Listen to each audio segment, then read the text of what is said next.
जैसा कि आप सबको पता है, बंदी छोड़ दिवस गुरु हरगोबिंद साहिब जी के ग्वालियर की जेल से रिहा होने की खुशी में मनाया जाता है। पर ये बात बहुत कम लोग जानते हैं कि गुरु जी को जेल में भेजने के पीछे उनके भाई का बहुत बड़ा हाथ था। आखिर क्यों उनके भाई ने गुरु अर्जन देव जी के कातिल जहांगीर के साथ मिलकर इतने बड़े जुर्म को अंजाम दिया? क्यों जहांगीर ने गुरु जी को बिना किसी कसूर के 2 साल से भी ज्यादा समय तक कैद में रखा? और कौन था वो जिसने गुरु हरगोबिंद साहिब जी पर जेल में रहते हुए कई बार जानलेवा हमले करवाए? ऐसा क्या हुआ था गुरु जी के साथ उन 2 सालों में? आज की इस वीडियो में हम आपको बंदी छोड़ दिवस का पूरा इतिहास बताएंगे और साथ में ये भी बताएंगे कि किस प्लानिंग के चलते जहांगीर गुरु साहिब जी को चालाकी से दिल्ली से ग्वालियर की जेल में लेकर आया। वीडियो के एंड में हम आपको ये भी बताएंगे कि गुरु अर्जन देव जी को शहीद करने के बाद जहांगीर अब उनके पुत्र गुरु हरगोबिंद साहिब जी के पीछे क्यों पड़ा हुआ था। वाहे गुरु, वाहे गुरु, वाहे गुरु। जब सिखों के 5वें गुरु अर्जन देव जी ने अपनी शहीदी से पहले अपने इकलौते पुत्र गुरु हरगोबिंद साहिब जी को सिखों का 6ठा गुरु बनाया, तो इस बात का सबसे ज्यादा दुख गुरु अर्जन देव जी के बड़े भाई बाबा पृथ्वीचंद और उनके पुत्र मेहरबान को हुआ, क्योंकि बाबा पृथ्वीचंद अपने पुत्र को गुरुगद्दी पर बैठे देखना चाहते थे। वे दोनों गुरु हरगोबिंद साहिब जी से बहुत ईर्ष्या करते। गुरु अर्जन देव जी की शहीदी के पीछे भी बाबा पृथ्वीचंद का बहुत बड़ा हाथ था। आगे चलकर मेहरबान ने चंदू से मिलकर गुरु हरगोबिंद साहिब जी के खिलाफ ढेरों षड्यंत्र रचे।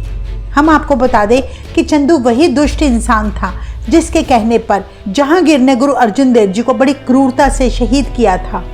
चंदू ने उस समय के राजा जहांगीर को गुरु हरगोबिंद साहिब जी के खिलाफ भड़काया। उसने जहांगीर से कहा कि सिखों के 6ठे गुरु हरगोबिंद साहिब जी ने फकीरों का लिबास बदलकर बादशाहों वाली पोशाक पहन ली है।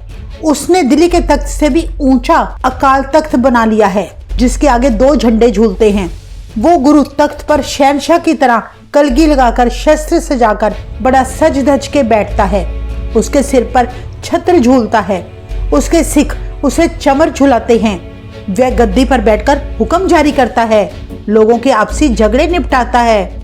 कई राजे भी उसके श्रद्धालु बन चुके हैं। लोग उसके पास ऐसे ऐसे नजराने पेश करते हैं जो आपके पास भी नहीं होंगे। उसके दरबार में कीर्तनीय बड़ी जोशीली वारें गाते हैं और सिखों में जंगी जोश भरते हैं। अब तो गुरु हरगोबिंद साहिब जी ने बहुत बड़ी फौज रख ली है, जिसमें ढेरों मुस्लिम भी शामिल हो रहे हैं। मुझे इस गुरु के इरादे नेक नहीं लगते, इसीलिए हे बादशाह, उसे रोकने के लिए कड़े से कड़े यत्न करने होंगे, नहीं तो आने वाले समय में वो कोई नई सिरदर्दी न पैदा कर दे। इस तरह चंदू ने बढ़ चढ़कर गुरु हरगोबिंद साहिब जी के बारे में जहांगीर को बड़ा भड़काया। ऐसी बातें सुनकर जहांगीर गुस्से में लाल पीला हो गया। जहांगीर एक बहुत कट्टर राजा था जो पूरे भारत को मुस्लिम बनाना चाहता था। इसी उद्देश्य को पूरा करने के लिए उसने सबसे पहले गुरु अर्जन देव जी को शहीद किया। अब वो गुरु अर्जन देव जी के पुत्र यानी 6ठे गुरु हरगोबिंद साहिब जी को भी अपने रास्ते से हटाना चाहता था। यहाँ गौर करने वाली बात है, चाहे चंदू और मेहरबान ने जहांगीर को भड़काया, पर असल में जहांगीर बहुत पहले से ही सिख गुरुओं का वैरी हो चुका था। जहांगीर अपनी ऑटोबायोग्राफी तुस्के जहांगीरी में पहले से ही गुरु अर्जन देव जी के बारे में बड़े नफरत भरे शब्द लिख चुका था। इसके बाद जहांगीर ने गुरु हरगोबिंद साहिब जी को गिरफ्तार करने का मन बना लिया। वे ये सारा काम चुपचाप शांति से करना चाहता था, ताकि गुरु हरगोबिंद साहिब जी की गिरफ्तारी से लोग भड़क ना जाएं। उसने लाहौर के गवर्नर मुर्तजा खां को तब हुक्म भेजा कि मेरी गुरु हरगोबिंद साहिब जी से मुलाकात का प्रबंध किया जाए। मुर्तजा खां ने जहांगीर के 2 बड़े अफसर वजीर खां और गुंचा बेग की ड्यूटी लगा दी, जो जहांगीर के अफसर होने के साथ साथ गुरु हरगोबिंद साहिब जी के श्रद्धालु भी थे। मुर्तजा खान ने उन दोनों अफसरों से कहा, तुम गुरु हरगोबिंद साहिब जी को दिल्ली लेकर आओ, बादशाह जहांगीर उनसे मिलना चाहते हैं। मुर्तजा खान ने उन दोनों को आश्वासन दिया कि जहांगीर ने गुरु जी के साथ केवल धार्मिक विचार आदान प्रदान करने हैं। गुरु जी की हिफाजत का पूरा ध्यान रखा जाएगा, उनका बाल भी बांका नहीं होगा। तब वजीर खां और गुंचा बेग ने अमृतसर आकर गुरु हरगोबिंद साहिब जी को मुर्तजा की ये सारी बात बताई और उनसे दिल्ली चलने की विनती की।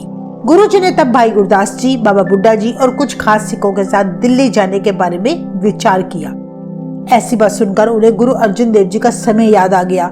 सो उन्होंने गुरु जी से दिल्ली ना जाने की विनती की, पर गुरुजी ने अपने परिवार तथा सिख संतों से कहा कि मैं जहांगीर के साथ आमने सामने होकर बात करना चाहता हूँ। गुरुजी के दिल्ली जाने के फैसले से उनकी माता गंगा जी और सिखों को तब बड़ी चिंता हुई, पर गुरुजी ने सबको समझा बुझा दिया और सांसारिक बादशाहों का डर त्याग कर सारी सृष्टि के मालिक अकाल पुरख पर विश्वास करने पर बल दिया। इसके बाद गुरु हरगोबिंद साहिब जी अपने 300 अंगरक्षक और हजारों सिखों के साथ दिल्ली पहुंच गए। जब गुरुजी जहांगीर के पास दिल्ली पहुंचे तो जहांगीर गुरुजी की शानो शौकत देखकर दंग रह गया। गुरुजी का ऊंचा कद, चौड़ी छाती, दस्तार पर सजी कलगी, कंधे पर तीर कमान, कमर पर 2 तलवारें देखकर जहांगीर का ईर्ष्यालु मन जल भुन गया। ऊपर ऊपर से जहांगीर गुरुजी के साथ प्रेम भाव का प्रगटावा करता रहा। कहते हैं गुरु हरगोबिंद साहिब जी ने कुछ समय जहांगीर के पास दिल्ली बिताया। इसके बाद जहांगीर के कहने पर एक बार वो आगरा पहुंचे। इतिहास में दर्ज है कि गुरुजी कई बार जहांगीर के साथ जंगल में तब शिकार खेले जाया करते थे। जंगल में गुरुजी और जहांगीर जहां विश्राम करने रुका करते तो वे अपने अलग अलग तंबू बना लिया करते। कहा जाता है कि आगरे में गुरुजी का एक श्रद्धालु सिख था जो घास बेचकर पेट भरता था। उसके मन में गुरुजी के दर्शनों की बड़ी इच्छा थी। जब उसे पता चला कि गुरु हरगोबिंद साहिब जी आगरे के जंगल में रुके हैं तो वे खुशी से झूम उठा। उसने गुरुजी के घोड़े के लिए चुन चुन कर नरम व बढ़िया घास इकट्ठी कर ली और 1 टका यानी 1 सिक्का माथा टेकने के लिए लेकर गुरुजी को मिलने निकल पड़ा। जहांगीर का तंबू जंगल में सबसे पहले पड़ता था। उस गुरसिख ने तंबू के पास पहुंचकर बाहर खड़े सिपाही से कहा, मुझे सच्चे पातशाह के दर्शन करने हैं। वे सिपाही सच्चा पातशाह सुनकर पहले हैरान हुए, फिर उन्होंने सिख को तंबू में जाने का इशारा किया। वो सिख घास के गट्ठर समेत तंबू में चल पड़ा। ये देखकर सिपाही ने उसे रोका और अंदर घास ले जाने के लिए मना किया, पर सिख जिद करने लगा कि मैंने सच्चे पातशाह को घास भेंट करनी है। जहांगीर ये सब कुछ देख रहा था। उसने सिख को अंदर आने का इशारा किया। उसने घास एक तरफ रखकर बादशाह के आगे माथा टेका और बड़े प्यार व श्रद्धा के साथ प्रार्थना करने लगा, हे सच्चे पातशाह, मेरा मन आपके दर्शनों के लिए बड़ा व्याकुल था। मैं कई दिनों से आपके दर्शन को तरस रहा था। आज सौभाग्य से समय मिला है। बड़ी मेहरबानी जो आपके दर्शन हुए। अब कृपा करके आप मेरे जन्म मरण का चक्कर ही मिटा दें। मेरे सच्चे पातशाह शब्द सुनते ही जहांगीर समझ गया कि ये सिख गुरु हरगोबिंद साहिब जी के दर्शनों की बात कर रहा है। ये गलती से मेरे तंबू में आ गया है और इस सिख ने शायद गुरु जी को पहले कभी नहीं देखा होगा। सिख के मुख से निकले शब्द सच्चे पातशाह का जहांगीर के मन पे बड़ा असर पड़ा। जहांगीर बोला, हे सिख, मैं तेरे से बहुत खुश हूँ। सारे हिंदुस्तान का बादशाह मैं जहांगीर हूँ। आज तू जो मांगेगा मैं तुझे देने के लिए तैयार हूँ।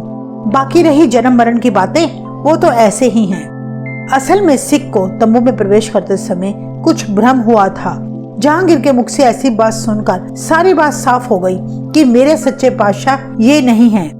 वो सिख झट से जहांगीर को बोला, तुम सच्चे पातशाह नहीं हो।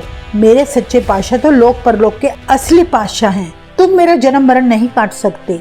इतना कहकर सिख ने जहांगीर के आगे रखा वो सिक्का झट से उठा लिया, अपने घास का गट्ठर भी उठाकर सिर पर रख लिया और पूछा, बताओ मेरे सच्चे पातशाह कहाँ हैं? जहांगीर ने गुरुजी के तंबू की ओर इशारा किया और कहा, हे सिख, बादशाह के आगे रखी भेंट कभी नहीं उठानी चाहिए। ये सिक्का यही रहने दो। मैं तुम्हें इस भेंट के बदले ढेर सा धन दूंगा। पर उस सिख ने एक न सुनी और अपना सिक्का उठाकर गुरुजी के तंबू में चला गया। उसने गुरुजी के आगे घास का गट्ठर रखा और सिक्का भेंट करके माथा टेका। गुरुजी का नूरानी चेहरा देखकर वो बड़ा खुश हुआ। विनती करते हुए बोला, हे सच्चे पातशाह, आपने मुझे माया के चक्र से आज बचा लिया। कृपा करके आप मेरा जन्म मरण का चक्र ही मिटा दें। हे महाराज, काम क्रोध जैसे विकारों से मेरी रक्षा करके मुझे नाम की दात बख्शे। गुरु हरगोबिंद साहिब जी उस सिख का प्रेम, श्रद्धा और गरीबी में भी सब्र संतोष देखकर बड़े खुश हुए और वचन किया, हे गुरसिख, तू गुरु की राह पर चलता है। निरंकार तेरी हर इच्छा पूरी करेंगे। ये सारी बातें तंबू के बाहर खड़ा जहांगीर सुन रहा था। वह समझ गया कि सभी लोग गुरु हरगोबिंद साहिब जी को आखिर सच्चा पातशाह क्यों कहते हैं। इस घटना के कुछ दिनों के बाद गुरुजी जहांगीर के साथ राजस्थान के धौलपुर पहुंचे। उस गांव के मुखिया ने तब जहांगीर को आकर बताया कि उनके गांव में एक खूंखार शेर ने बड़ा आतंक मचा रखा है। सो हे बादशाह, आप कृपा करके हमें इस शेर से बचाएं। कहते हैं कि जहांगीर के शैतानी दिमाग ने तब सोचा कि क्यों ना मैं इस शेर को पकड़कर गुरुजी के ऊपर छोड़ दूं। गुरुजी को खत्म करने का ये बहुत बढ़िया मौका है। जब जहांगीर अपने सैनिकों के साथ शेर की तलाश करने गया, तभी शेर अचानक जहांगीर की ओर झपटा। जहांगीर और उसके सिपाहियों ने बड़ी तेजी से कई तीर शेर पर चलाए, पर उस खूंखार शेर को कोई न मार सका। गुस्से में पागल हुआ शेर जहांगीर की ओर बढ़ने लगा। ये देखकर भयभीत जहांगीर मदद के लिए चिल्लाया। कहते हैं तब उसी पल गुरु हरगोबिंद साहिब जी अपने घोड़े से कूद पड़े। जहांगीर और शेर के बीच खड़े होकर शेर को बोले, हे काले यमन, पहले तो मुझ पर वार कर, कहीं तेरे मन की इच्छा बाकी न रह जाए। अंतर्यामी गुरुजी असल में जान चुके थे कि ये शेर द्वापर युग में श्री कृष्ण जी के समय का एक राजा था, जो अपने बुरे कर्मों के कारण शेर की जूनी में पड़ा था। गुरुजी ने उसे कहा कि पहले तो मुझ पर वार कर। कहते हैं जैसे ही शेर गुरुजी पर दहाड़ा, गुरुजी ने अपनी पूरी ताकत से उस पर हमला किया और तलवार के एक ही वार से उस शेर के 2 टुकड़े करके उसे खत्म कर दिया।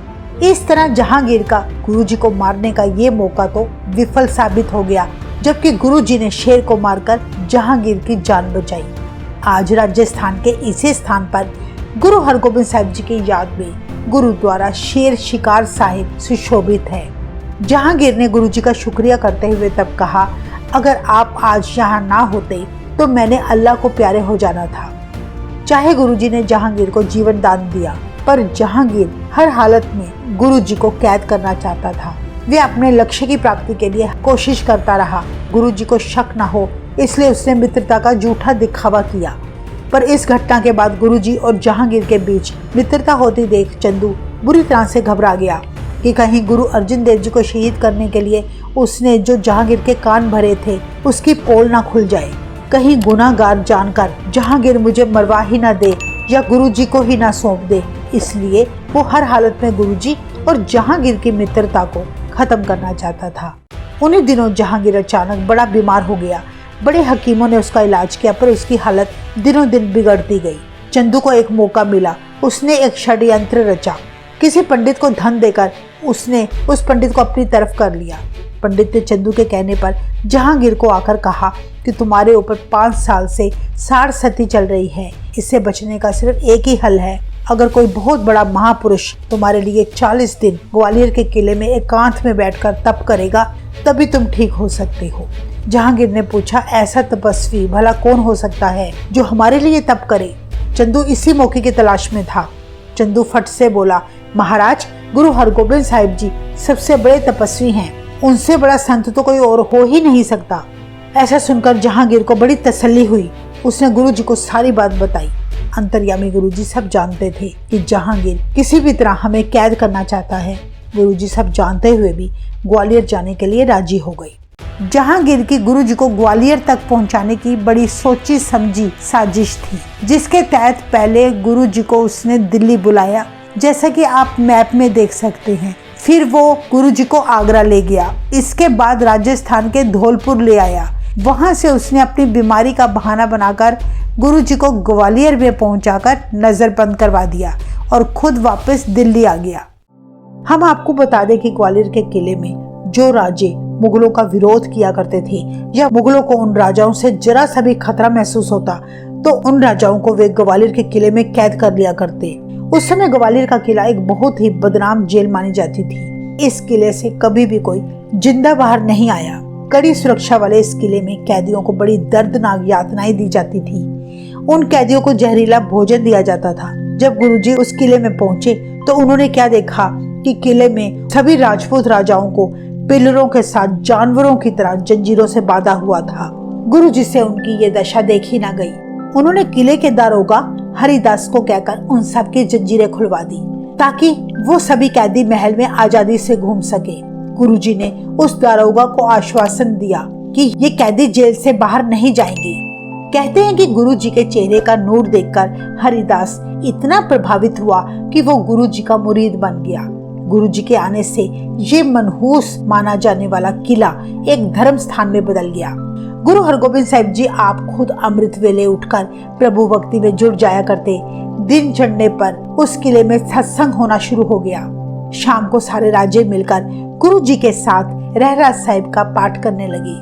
गुरु जी उन सभी को हौसला रखने का उपदेश दिया करते। इस तरह उस मौत के किले में पॉजिटिव वाइब्स महसूस होने लगी। कैदी राजे चिंता मुक्त दिखने लगे। गुरुजी जानते थे कि उन सभी कैदियों को जहरीला भोजन दिया जा रहा है। गुरुजी के साथ उनके 5 और भी सिख आए थे जो किले से बाहर मेहनत मजदूरी करके जो पैसे लाते उन पैसों से वे भोजन तैयार करते और इस तरह किले में सभी कैदियों को अच्छा भोजन मिलने लगा।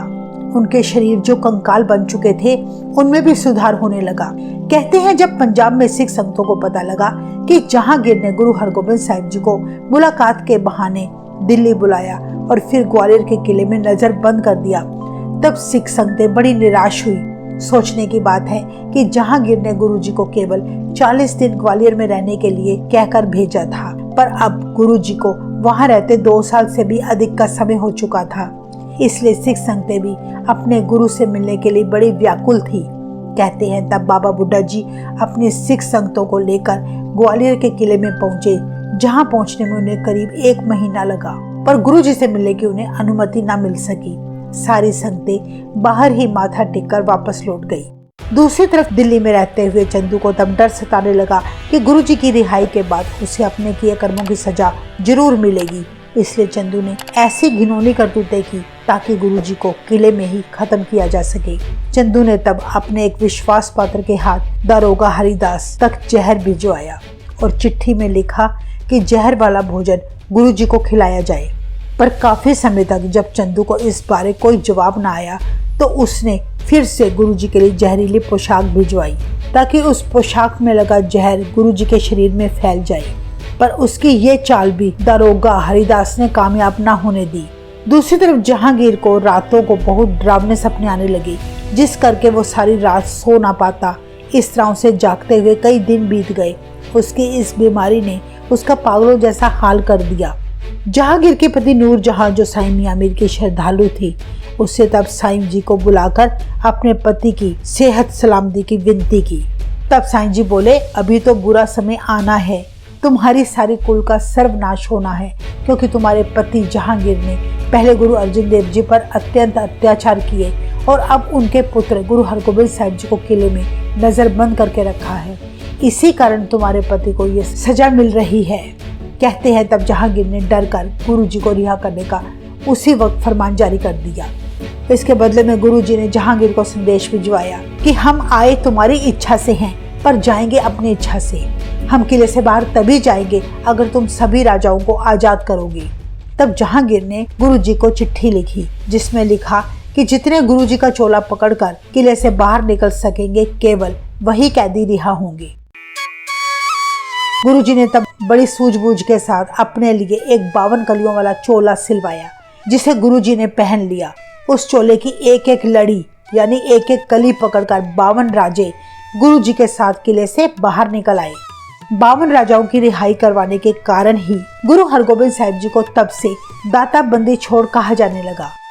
जब गुरुजी अमृतसर पहुंचे उस दिन दिवाली थी। संगतों ने अपने प्यारे गुरु हरगोबिंद साहिब जी के वापस आने की खुशी में घर घर घी के दीपक जलाए।